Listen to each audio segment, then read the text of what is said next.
आज का मौजू है नेपोलियन के ज़वाल के असबाब, यानी causes of downfall of Napoleon Bonaparte. Napoleon France की तारीख का सबसे नामवर शहंशाह, जिसने पलक झपकते ही पूरे यूरोप पर फ्रांस का सिक्का जमा लिया था। जैसा कि हम जानते हैं कि 1804 में वो फ्रांस का इम्पीरियर बना और बड़ी आन बान और शान के साथ 1815 तक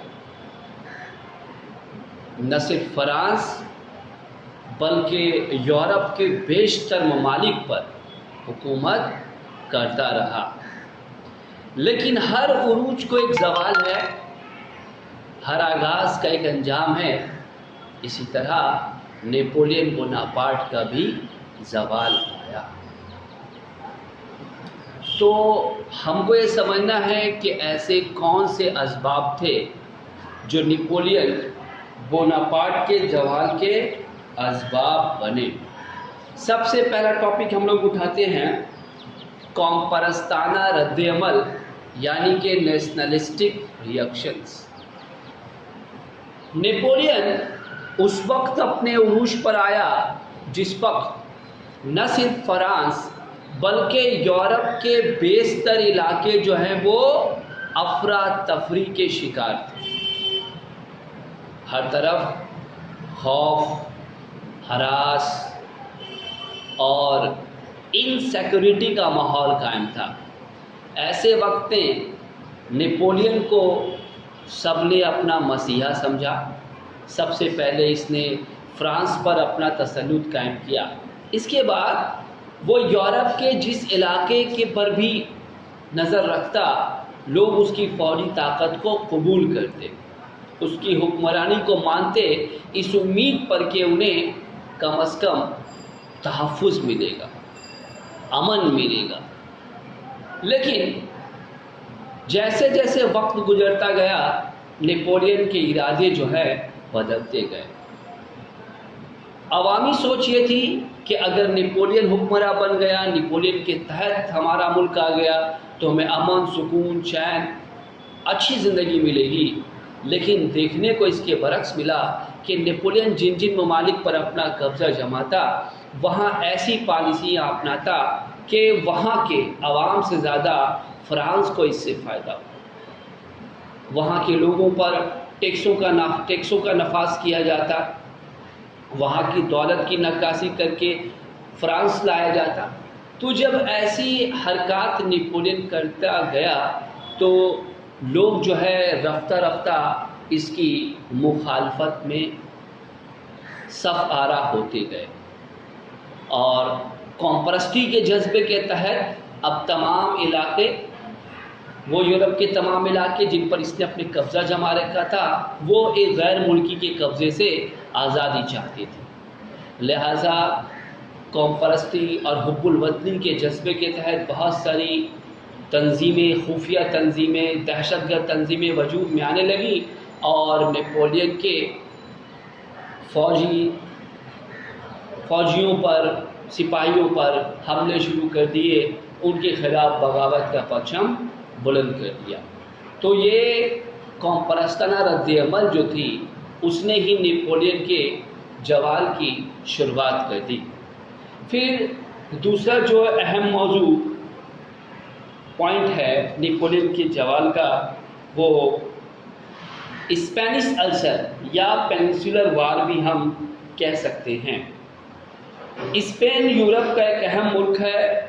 स्पेन पर बादशाह फर्डिनेंड हफ्तुम की हुकूमत थी, लेकिन मुस्तकबिल के बादशाह के नाम पर ख़ानदानी झगड़े शुरू हो चुके थे, जिसने आखिरकार खाना जंगी सिविल वार की सूरत इख्तियार कर ली। और इस हालत का फ़ायदा उठाते हुए नेपोलियन ने स्पेन पर हमला कर दिया और अपने छोटे भाई जोसेफ बोनापार्ट को स्पेन के तख्त पर बिठा दिया। लेकिन एक गैर मुल्की की हुकूमत स्पेन के लोग कब पसंद करने वाले थे? वो हुब्बुल वतनी के जज्बे के तहत इनकी फ़ौजों से लड़ना शुरू कर दिया, इनकी मुखालफत करनी शुरू कर दी। फ्रांसीसी फ़ौज ने मुजाहिरीन के ख़िलाफ़ ज़बरदस्त ताकत का इस्तेमाल किया, गोलियां चलाकर कई हज़ार शहरियों को मार डाला। इस वाक़ये ने आवाम को हद से ज़्यादा नाराज़ कर दिया। आवाम ने मुज़ाहमती ग्रुप बनाकर गौरीला जंग शुरू कर दी, छुप छुप कर हमला करना। अवामी मुज़ाहमत इतनी शदीद थी कि जोसेफ बोनापार्ट को स्पेन से भागना पड़ा। बगावत को कुचलने के लिए नेपोलियन ने और फ़ौजें भेजी। दूसरी तरफ पुर्तगीज़ियों और अंग्रेज़ों ने स्पेन की आवाम का साथ दिया। फ्रांस को ये जंग पेनिनसुलर वॉर तकरीबन 5 साल 1808 से 1813 तक लड़नी पड़ी। आखिर इस जंग में फ्रांस को शिकस्त हुई। ये जंग नेपोलियन के ज़वाल का सबब बनी। नेपोलियन ने स्पेन की जंग को स्पेनिश अल्सर यानी स्पेन का ऐसा ज़ख्म, ऐसा नासूर जो कभी ना भरा, जिसने उसे ले डुबाया, मानी उसके तबाहकारी की, उसकी बर्बादी की एक वजह बन गया। तीसरा जो अहम पॉइंट है नेपोलियन के जवाल के वजूहात में से वो एक है, वो था रसिया पर हमला। नेपोलियन ने 1812 में रूस पर हमला कर दिया,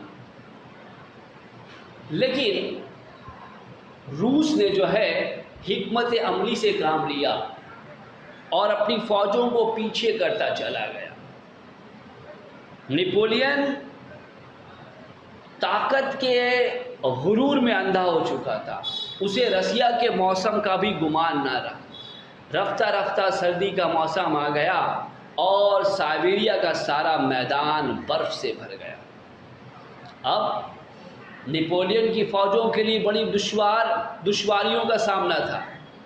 सख्त सर्दी, अनाज की किल्लत ने उन्हें तबाह कर दिया। कहा जाता है कि नेपोलियन का करीब 6 लाख फ़ौज जो है वो रूस की बर्फबारी में भूखमरी से, सर्दी से मर गई और इस हमले ने नेपोलियन की कमर तोड़ दी।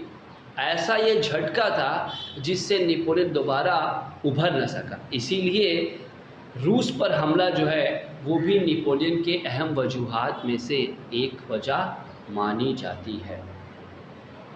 सबसे बड़ी चढ़ी वजह नेपोलियन की जवाल की थी कॉन्टिनेंटल सिस्टम, बरआज़मी निज़ाम।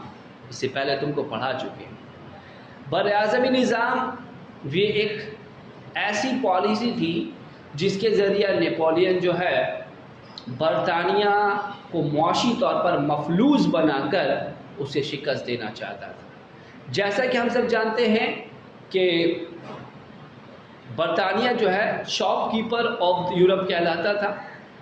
वो अच्छी और सस्ती चीज़ें पैदा करने में महारत रखता था और यूरोप के तमाम ममालिक जो है उससे तिजारत किया करते थे, चीज़ों को हासिल किया करते थे।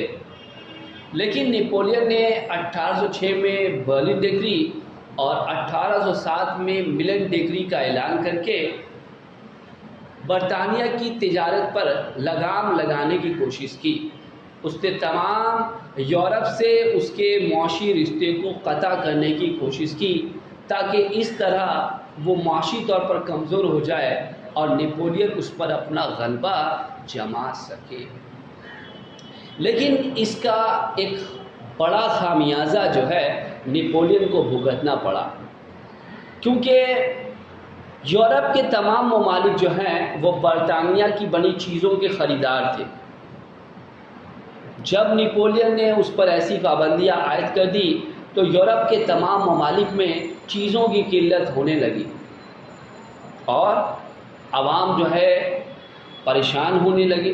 नतीजा ये निकला कि यूरोप के तमाम ममालिक रफ्ता रफ्ता इसके दुश्मन होते चले गए और इसके खिलाफ ग्रोहबंदी करना शुरू कर दिया। 1813 में बैटल ऑफ लिप्जिग, और उसको हम बैटल ऑफ नेशन भी कहते हैं, तमाम मुत्तहिद यूरोपीय फ़ौजें बरतानिया के बैनर तले हो गई और नेपोलियन पर हमला किया। नेपोलियन को शिकस्त का सामना करना पड़ा और उसे एल्बा के जजीरे में जो है बतौर कैदी भेज दिया गया। लेकिन वहाँ से वो किसी तरह भाग निकला और दोबारा फ्रांस वापस आकर 100 दिनों की हुकूमत चलाई, जिसे 100 डेज़ रूल कहा जाता है। लेकिन इसके बाद फिर 1815 में उसे वाटरलू की जंग में तमाम मुत्तहिद फ़ौजों ने बरतानिया के परचम तले शिकस्त दिया और उसे सेंट हेलेना के वीरान जजीरे में भेज दिया गया, जहां उसने अपनी सवाना उम्री द मेन कैंप लिखा और 1821 में उसी जजीरे पर उसकी मौत वाक़ हुई।